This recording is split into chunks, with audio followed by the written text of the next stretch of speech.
മുഖ്യമന്ത്രി ഉമ്മൻചാണ്ടി മാധ്യമങ്ങളോട് സംസാരിക്കുകയാണ്. തത്സമയ സംപ്രേഷണത്തിലേക്ക്. സഹായങ്ങൾ നൽകുന്നത്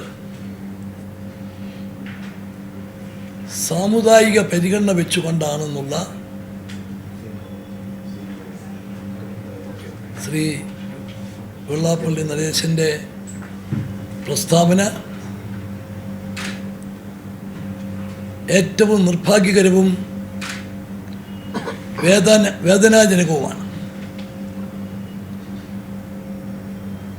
കേരളം ഒരിക്കലും ചിന്തിച്ചിട്ടില്ലാത്ത വിധത്തിലുള്ള വർഗീയ വികാരമാണ്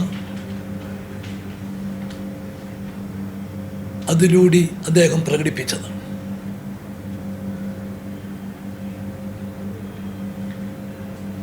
ഒന്ന്, യാഥാർത്ഥ്യങ്ങൾക്ക് നിരക്കാത്ത കാര്യമാണ് അദ്ദേഹം പറഞ്ഞത്.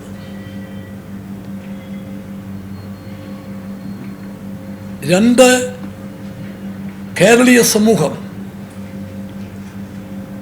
ഒരിക്കലും ചിന്തിക്കാൻ തയ്യാറാകാത്ത വിധത്തിലുള്ള വർഗീയ വിഷമാണ് അതിലൂടെ പ്രകടിപ്പിച്ചിരിക്കുന്നത്. ശ്രീ നൗഷാദ് ഒരു ഓട്ടോ ഡ്രൈവറാണ്. രണ്ടുപേർ അപകടത്തിൽപ്പെട്ടിരിക്കുന്നു എന്നറിഞ്ഞ്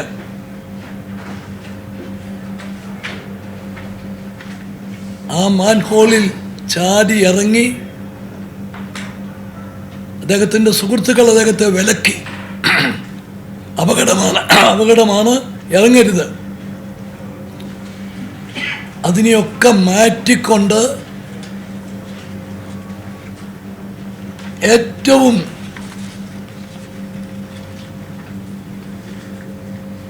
ദുഃഖകരമായ സാഹചര്യത്തിലാണ് ആ സംഭവം, നൗഷാദിൻ്റെ മരണം ഉണ്ടായത്.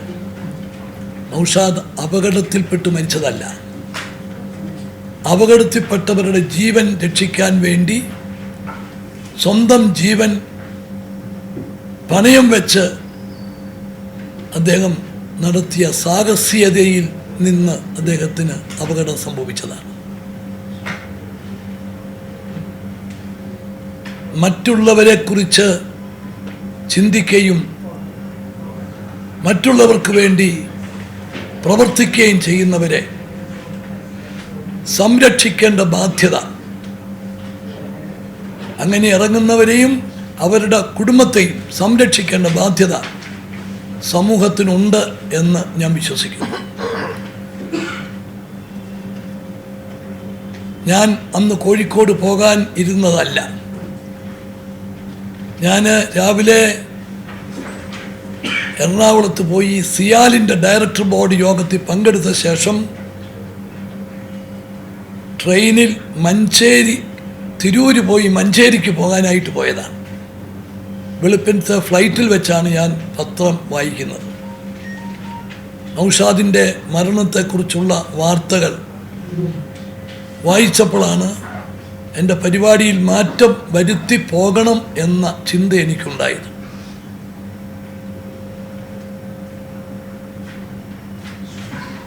അവിടെ ചെന്ന് അദ്ദേഹത്തിൻ്റെ സഹപ്രവർത്തകരായ ഓട്ടോ റിക്ഷ ഡ്രൈവർമാർ, ആ നാട്ടിലെ ബഹുജനങ്ങൾ, അവരെല്ലാവരും കണ്ടു. ആ കുടുംബാംഗങ്ങളെയും കണ്ടു. ഞാൻ ഒരു സഹായവും പ്രഖ്യാപിച്ചില്ല. അത് ക്യാബിനറ്റിൽ ആണ് തീരുമാനിക്കാൻ വെച്ചിരിക്കുന്നത്. പക്ഷേ അവരെല്ലാം ഒന്നടങ്കം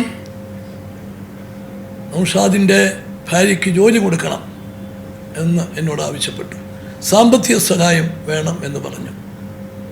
ഈ രണ്ട് കാര്യങ്ങളിലും ഞാൻ അവർക്ക് പോസിറ്റീവായിട്ടുള്ള ഒരു മറുപടിയാണ് കൊടുത്തത്. നൗഷാദിൻ്റെ ഭാര്യയുടെ ക്വാളിഫിക്കേഷൻ അനുസരിച്ചുള്ള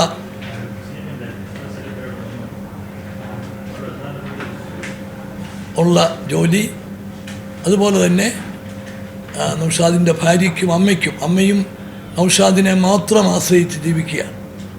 ആ കാര്യവും ആലോചിച്ച് തീരുമാനിക്കുമെന്ന് പറഞ്ഞു. ശ്രീ വെള്ളാപ്പള്ളി പറഞ്ഞത് മരിക്കുകയാണെങ്കിൽ മുസ്ലിമായിട്ടോ ക്രിസ്ത്യാനിയായിട്ടോ മരിക്കണം.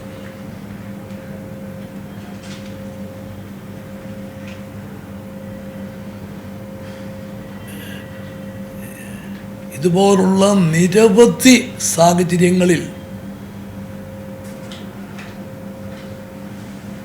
പ്രത്യേകിച്ച് എൻ്റെ ശ്രദ്ധയിൽ വന്നിട്ടുള്ള എല്ലാ കാര്യങ്ങളിലും ഞാൻ ഇടപെടുകയും അതിന് വേണ്ട അവരുടെ ആവശ്യങ്ങൾ അറിഞ്ഞ് പ്രവർത്തിക്കുകയും ചെയ്തിട്ടുണ്ട്.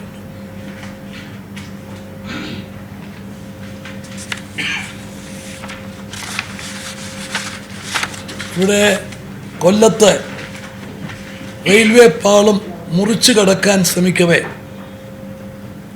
അപകടത്തിൽപ്പെട്ട 3 കുട്ടികളെ കൂട്ടത്തിലുള്ളവരെ രക്ഷിക്കുകയും ആ രക്ഷാപ്രവർത്തനത്തിനിടയിലെ ട്രെയിൻ കയറി കാല് മുറിച്ചു മാറ്റുകയും ചെയ്യേണ്ടി വന്ന ശരണ്യ ഗവൺമെൻറ് ജോലി കൊടുത്തിട്ടുണ്ട്. കോട്ടയത്ത് ബോട്ട് അപകടത്തിൽപ്പെട്ട് വളരെയധികം പേരെ സ്വന്തം വാഹനത്തിൽ ആശുപത്രിയിൽ എത്തിച്ച ടാക്സി ഡ്രൈവർ അദ്ദേഹത്തിൻ്റെ ആ സാഹസികതയെ അംഗീകരിച്ചുകൊണ്ട് അദ്ദേഹത്തിന് ജോലി കൊടുത്തിട്ടുണ്ട്. നമ്മുടെ കണ്ണൂരിൽ വളരെ അലഞ്ഞ് തിരിഞ്ഞ് നടന്നിരുന്ന ഒരു പിഞ്ചുബാലൻ കളിപ്പാട്ടമാണെന്ന് വിചാരിച്ച് ഒരു സാധനം എടുത്തപ്പോൾ അത് ബോംബായിരുന്നു, കണ്ണൂരിലെ ബോംബ്. ആ ബോംബ് പൊട്ടി ഒരു കൈ നഷ്ടപ്പെട്ടു. ആ അമാസി പൂർണ്ണചന്ദ്രൻ എന്ന പേരോടുകൂടി ഇവിടെ സായിഗ്രാമിൽ അവർ വളർത്തിയെടുത്ത് വിദ്യാഭ്യാസം കഴിഞ്ഞ് വന്ന് സംഗീത കോളേജിൽ നിന്ന് ഡിഗ്രി എടുത്തപ്പോൾ ആ പൂർണ്ണചന്ദ്രന് ഗവൺമെൻറ് ആ സംഗീത കോളേജിൽ തന്നെ ജോലി കൊടുത്തിട്ടുണ്ട്. അങ്ങനെ നിരവധി സംഭവങ്ങൾ. കാരണം അത് ചിലർ രക്ഷാപ്രവർത്തനം നടത്തി മരിച്ചവരായിരിക്കും, മറ്റു ചിലർ അതിനേക്കാൾ വലിയ പ്രവർത്തനങ്ങളിൽ ഏർപ്പെട്ട് സമൂഹത്തിന് നന്മ ചെയ്തിട്ടുള്ളതായിരിക്കാം.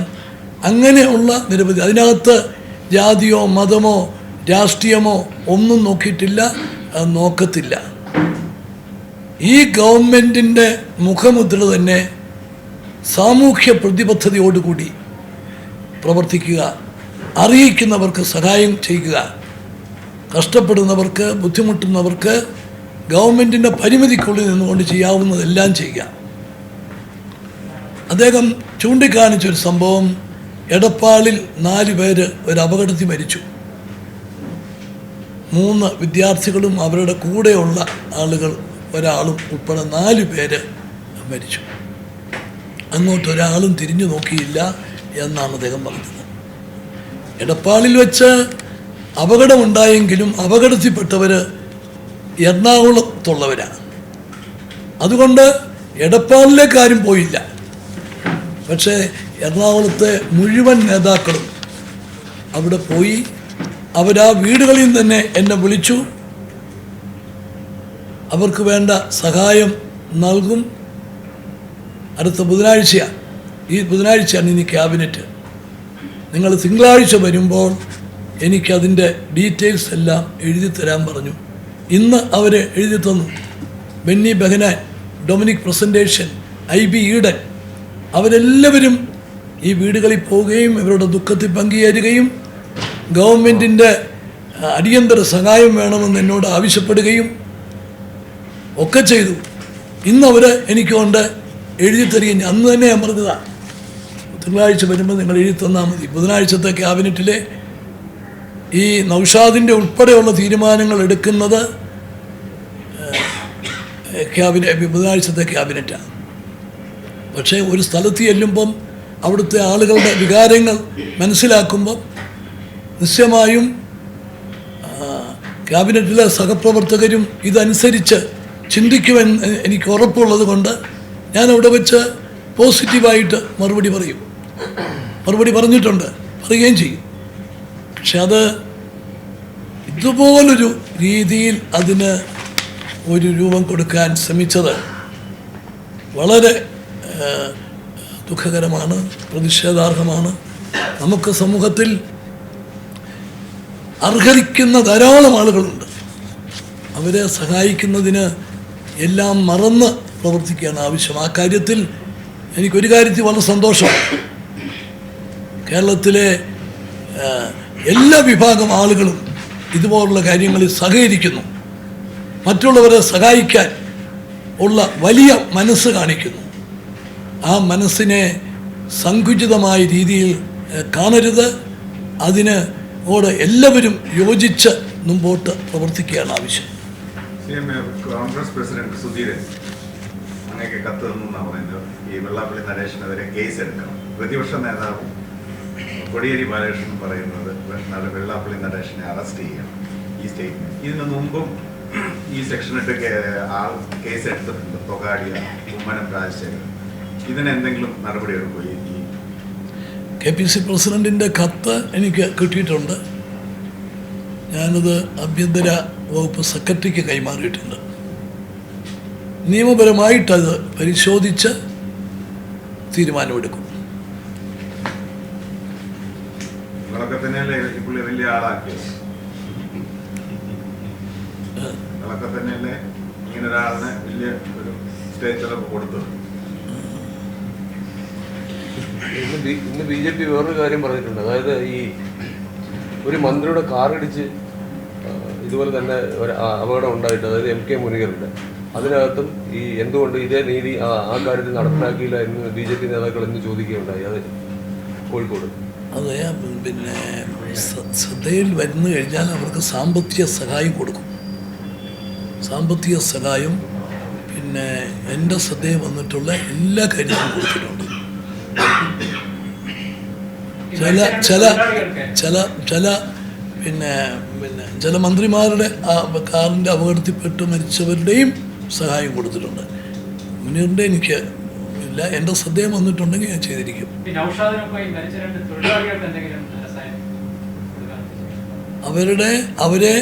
അവരുടെ നാട്ടിലെത്തി പിന്നെ മൃതദേഹം എത്തിക്കുന്നതിന് വേണ്ടി എല്ലാ ക്രമീകരണങ്ങളും ചെയ്യാനായിട്ട് ജില്ലാ കളക്ടറോട് ഞാൻ നേരിട്ട് തന്നെ പറഞ്ഞിരുന്നു.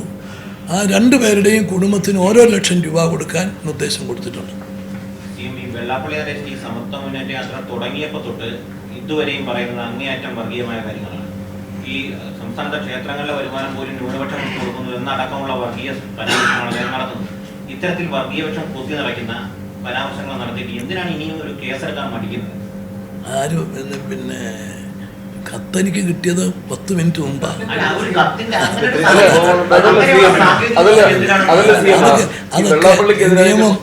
അതൊക്കെ നിയമപരമായിട്ട് ഗവൺമെൻറ്റിന് പ്രവർത്തിക്കാൻ സാധിക്കൂ.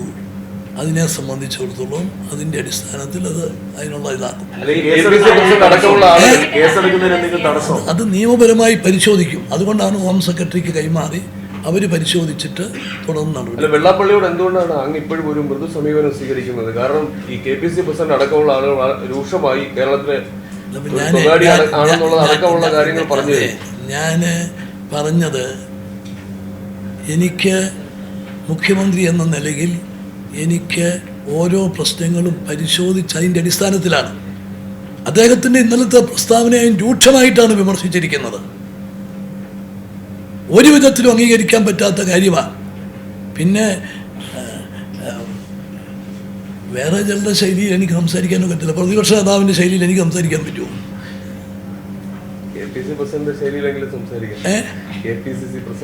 ഓരോരുത്തരുടെ ഉണ്ടല്ലോ.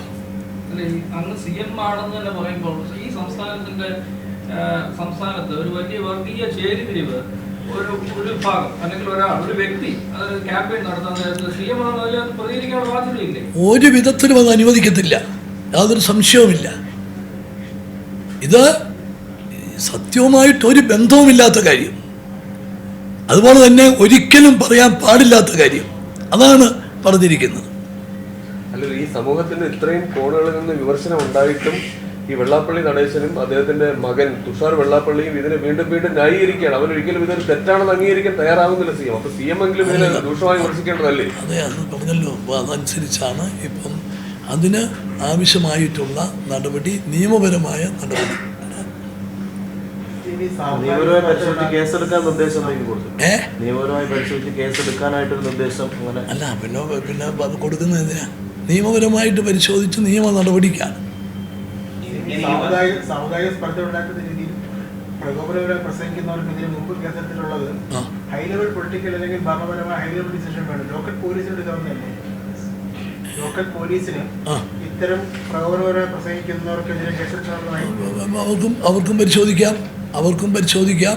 പക്ഷേ ഇപ്പോൾ ഇത് പിന്നെ കിട്ടിയ ആ പരാതി കിട്ടിയത് നമുക്ക് അങ്ങോട്ട് അയച്ചു കൊടുക്കാതിരിക്കാൻ പറ്റുമോ? അങ്ങോട്ട് കൊടുക്കാതിരിക്കാൻ പറ്റുമോ? കൊടുത്തു.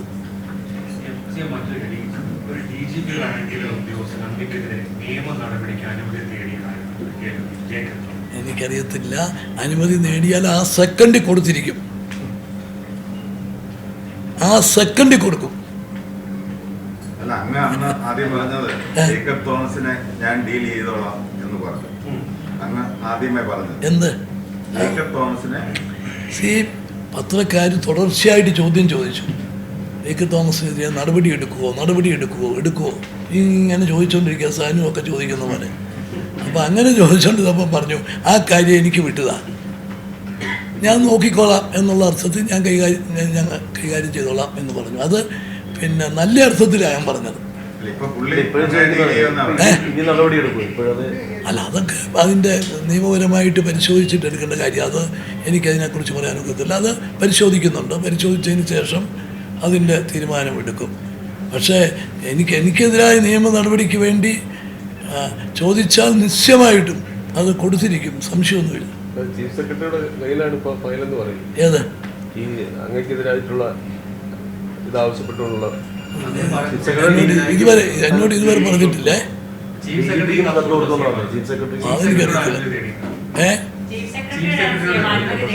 ഞാൻ ഇന്നലെയും ചീഫ് സെക്രട്ടറിയെ കണ്ടു, അന്നേരം ഒന്നും പറഞ്ഞിട്ടില്ല. അതുകൊണ്ട് ഇനിയിപ്പോൾ ഞാൻ അങ്ങോട്ട് അന്വേഷിക്കാം. അല്ലാതെ പിന്നെ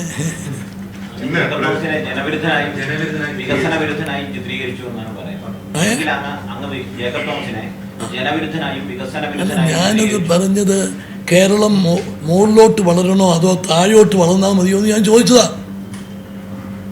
3 നിലയിൽ കൂടിയ ഫ്ലാറ്റുകൾ ഇവിടെ വേണ്ടെന്ന് വെച്ചാൽ അത് കേട്ടോണ്ടിരിക്കണോ? കേരളം പോലൊരു സംസ്ഥാനത്തിൻ്റെ മുഖ്യമന്ത്രി സുരക്ഷാ നടപടികളിൽ ഒരു വീഴ്ചയും വരുത്തത്തില്ല. അതിനെന്തൊക്കെ വേണം പറഞ്ഞോണം, അത് സ്വീകരിക്കും.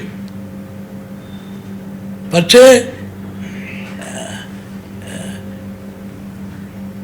ചിലതൊക്കെ പറഞ്ഞ് കേരളത്തെ വളർച്ച മുരടിക്കാൻ വേണ്ടി നടത്തുന്ന ശ്രമങ്ങളോട് നമുക്ക് യോജിക്കാൻ നിവൃത്തിയില്ല. നിങ്ങൾ ഇന്നിപ്പോൾ എന്നോട് ചോദിക്കുന്നു എത്ര പത്രങ്ങൾ എഡിറ്റോറിയൽ എഴുതി? കണ്ണൂർ ഗവൺമെൻറ്റിനെ രൂക്ഷമായിട്ട് വിമർശിച്ചില്ലേ? റെയിൽവേ സ്റ്റേഷനിൽ ഒരു പ്രായമായ ആള് ബോധം കെട്ട് വീണപ്പോൾ ആശുപത്രിയിലാക്കാൻ ആളിനെ സഹായിക്കാൻ വിളിച്ചിട്ട് വന്നില്ല. പിന്നെ വയനാട് ചുരം മണിക്കൂറുകളാണ് ആളുകൾ അവിടെ കിടന്ന് നരകിച്ചത്. അതൊന്നും കണ്ടില്ലെന്ന് നടിക്കാനൊക്കത്തില്ല. പക്ഷേ സുരക്ഷാ സംവിധാനത്തിൽ ഒരു വീഴ്ചയും വരുത്തത്തില്ല. ഞാൻ തന്നെ പിന്നെ അദ്ദേഹം ഇതിൻ്റെ ചുമതല വഹിക്കുന്ന സമയത്ത് കോൺഫറൻസ് വിളിച്ചു കൂട്ടിയിട്ടുണ്ട്, ആഭ്യന്തരമന്ത്രി ഞാനും കൂടെ. സുരക്ഷാ പ്രവർത്തനത്തിന് വേണ്ടി ഗവൺമെൻറ്റിൻ്റെ ഫുൾ സപ്പോർട്ടാണ് അന്ന് വാഗ്ദാനം ചെയ്തത്. കാരണം അതിനകത്ത് വീഴ്ച വരുത്തരുതെന്ന് പറയുന്നതിനോട് 100% യോജിപ്പാണ്. പക്ഷെ അതിൻ്റെ പേരിൽ 3 നില മതിയെന്ന് പറഞ്ഞാൽ അത് അംഗീകരിക്കാനും സാധിക്കില്ല. മന്ത്രി കെ ബാബുവിനെതിരായ പ്രതിപക്ഷ പ്രതിഷേധം അത് ഈ തരത്തിൽ തന്നെ ഈ സമ്മേളന കാലയളവിലെല്ലാം ഡീൽ ചെയ്യാനാണ് സർക്കാർ. ഞാനും ചോദിക്കട്ടെ, നാഷണൽ ഗെയിംസിനെതിരെ ഇവിടെ എന്തെല്ലാം പറഞ്ഞു? ഇനി ഈ മന്ത്രിമാരെയൊക്കെ ജയിലിൽ പോയി കാണാമെന്നല്ലേ പ്രതിപക്ഷ നേതാവ് പറഞ്ഞത്? ഇപ്പം എന്താ മിണ്ടാത്തത്? ഞാൻ ചോദിക്കുക, നിങ്ങൾ അത് ചോദിക്കുന്നില്ലല്ലോ. നാഷണൽ ഗെയിംസിൻ്റെ കാര്യത്തിൽ ഇവിടെ എത്ര അപമാനകരമായ കാര്യങ്ങളുണ്ടാക്കി. അത് നടക്കത്തില്ല, നടത്തിക്കത്തില്ല, അഴിമതിയാണ്. എന്നിട്ടിപ്പം ഒരാൾക്കും മിണ്ടാട്ടമില്ല. ഇവിടെ ഈ മെൻ്റലി ചലഞ്ചഡ് ആയിട്ടുള്ള കുട്ടികൾക്ക് വേണ്ടി 278 സ്കൂളുകളുണ്ട്. ഒറ്റ സ്കൂളേ ഗവൺമെൻറ് മേഖലയിലുള്ളൂ. ഇവിടുത്തെ സാമ്പത്തികമായി സൗകര്യമുള്ള കുടുംബങ്ങളിലെ കുട്ടികൾക്ക് വരെ +2 വരെ സൗജന്യ വിദ്യാഭ്യാസ. പക്ഷേ ഈ കുട്ടികൾക്ക്, ഈ സ്പെഷ്യൽ സ്കൂൾസിലെ കുട്ടികൾക്ക് ഒന്നുകിൽ അവർ ഫീസ് കൊടുക്കണം, അല്ലെങ്കിൽ ആരുടെയെങ്കിലും ഔദാര്യത്തിൽ പഠിക്കണം. ആ ഒരു വലിയ അനീതിയാണ്. ആ അനീതി മാറ്റാൻ വേണ്ടി ഈ സ്കൂളുകൾ എയ്ഡഡ് സ്കൂളുകളാക്കാനായിട്ട് തീരുമാനിച്ചു. സ്റ്റേറ്റ്മെൻ്റ് ഇറക്കി. അഴിമതിയാണ്, മുഖ്യമന്ത്രിയുടെ അഴിമതിയാണ്, ഇവിടുത്തെ കോടിക്കണക്കിന് രൂപയുടെ കോഴ വാങ്ങാൻ വേണ്ടിയാണ്. ഇപ്പം എന്താ മിണ്ടാത്തത്? വിഴിഞ്ഞത്തിൻ്റെ കാര്യം 6000 കോടി രൂപയുടെ അഴിമതി. അപ്പം അഴിമതി ആരോപണവും രണ്ടും രണ്ടാ. അഴിമതിയെ അതിശക്തമായിട്ട് എതിർക്കും. അഴിമതി കാട്ടുന്നവരെ നിയമത്തിന് മുമ്പിൽ കൊണ്ടുവരും. പക്ഷേ അഴിമതി ആരോപണം ഉന്നയിച്ച് ആരെയെങ്കിലും പേടിപ്പിക്കാം, പുറകോട്ട് അയപ്പിക്കാം. കാരണം ഇവിടെ 5 കൊല്ലം ഒന്നും നടത്തിയില്ല അവർ. ഈ ഗവൺമെൻറ്റിനെ അങ്ങനെ ആക്കണമെന്നാണെങ്കിൽ അത് നടക്കില്ല എന്ന് കാണിച്ചാണ് ഞങ്ങൾ ഇത്രയും മുമ്പോട്ട് വന്നിട്ടുള്ളത്. ഇനിയും അങ്ങനെ തന്നെ. ഏതാ അല്ല, എന്തെങ്കിലും അടിസ്ഥാനമുണ്ടെങ്കിൽ പറയട്ടെ. പിന്നെ ആരോപണം ഉന്നയിച്ച് ആളെ പേടിപ്പിക്കാമെന്ന് വെച്ചാലോ? മാണിസാറിൻ്റെ ഞങ്ങളാരും ആവശ്യപ്പെട്ടിട്ട് അദ്ദേഹം രാജിവെച്ചതല്ല. കോടതിയുടെ ഒരു പരാമർശത്തിൻ്റെ പേരിൽ അദ്ദേഹം എടുത്ത തീരുമാനമാണ്. ഞാൻ കോടതി ഇതുപോലുള്ള കാര്യങ്ങളിൽ പറയുന്നതിൽ ചില നിയന്ത്രണം വേണമെന്ന് പറഞ്ഞുകൊണ്ടാണ് ഞാൻ കൂടുതൽ പറയാതിരിക്കുന്നത്. മാണിസാറിൻ്റെയും ബാബുവിൻ്റെ ഒക്കെ കാര്യത്തിൽ ഞാൻ ആദ്യം തൊട്ടെടുത്ത നിലപാട് തന്നെ ഇപ്പോഴും.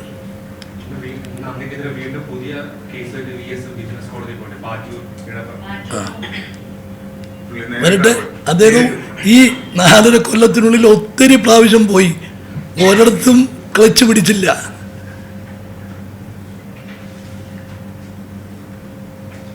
ഇവിടെ നോക്കട്ടെ, കാര്യങ്ങൾ പറയട്ടെ. പക്ഷെ ഒരു കാര്യം നിങ്ങളോട് പറയാം, എനിക്കവിടെ ഫ്ലാറ്റില്ല എന്ന് ഞാൻ പറഞ്ഞില്ലല്ലോ.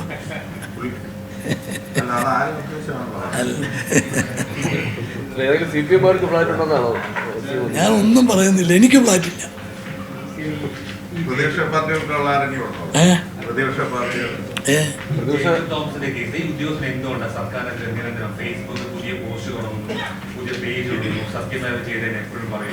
എന്നിട്ടും ഒരു നടപടിയില്ല. സർവീസ് ഇങ്ങനെയൊക്കെ ചെയ്യാം. 2 തവണ കാരണം കാണിക്കൽ നോട്ടീസ് കൊടുത്തു, നടപടി ഒന്നുമില്ല. അത്തരത്തിലൊരു സ്റ്റാൻഡ് എടുക്കുന്നതുകൊണ്ടല്ലേ വീണ്ടും ഇങ്ങനെ വരുന്നത്?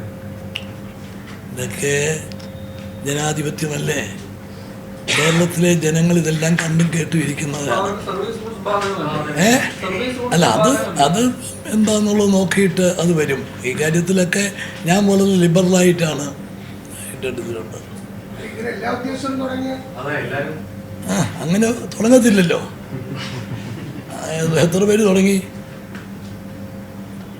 കോടിയേരി ബാലകൃഷ്ണൻ പറഞ്ഞത് ഈ ബാർക്കോഴ കേസിൽ ഒരു ഇരട്ട നീതിയാണ്. അതായത് കെ മാണിക്കെതിരായി കേട്ടുകേൾവി മാത്രം ഉള്ളപ്പോഴത്തേക്ക് കേസെടുക്കുകയും അതേസമയം കെ ബാബുവിനെതിരായി വ്യക്തമായ തെളിവുണ്ടായിരുന്നിട്ട് FIR രജിസ്റ്റർ ചെയ്യാൻ തയ്യാറാവാതിരിക്കുകയും ചെയ്യുന്ന ഒരു സമീപനമാണ് സർക്കാരിൻ്റെ ഭാഗത്തുനിന്നുണ്ടായെന്നാണ് ഇന്ന്. അതായത് അദ്ദേഹം മാണിസാറിനെ ഡിഫെൻഡ് ചെയ്ത് സംസാരിച്ചതിൽ എനിക്ക് വളരെയധികം സന്തോഷമുണ്ട്. ശ്രീ കോടിയേരി ബാലകൃഷ്ണൻ ഇപ്പോഴെങ്കിലും എൻ്റെ സ്റ്റാൻഡിലേക്ക് വന്നതിൽ എനിക്ക് സന്തോഷം.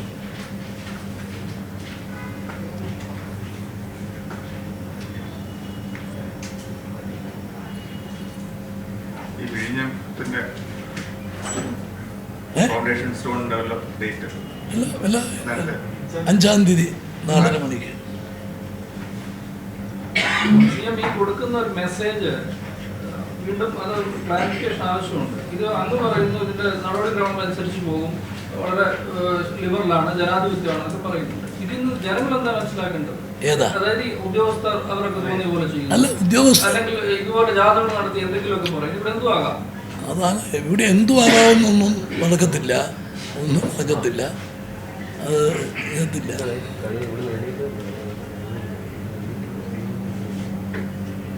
ഈ ജേക്കബ് തോമസിനെതിരെയുള്ള ഈ ഷോക്കോസ് നോട്ടീസിന്റെ മറുപടി ഇനിയിപ്പോൾ ആരാണ് അതിന്റെ തീരുമാനം എടുക്കേണ്ടത്? ചീഫ് സെക്രട്ടറി പരിശോധിച്ചിട്ടാണ് തരേണ്ടത്.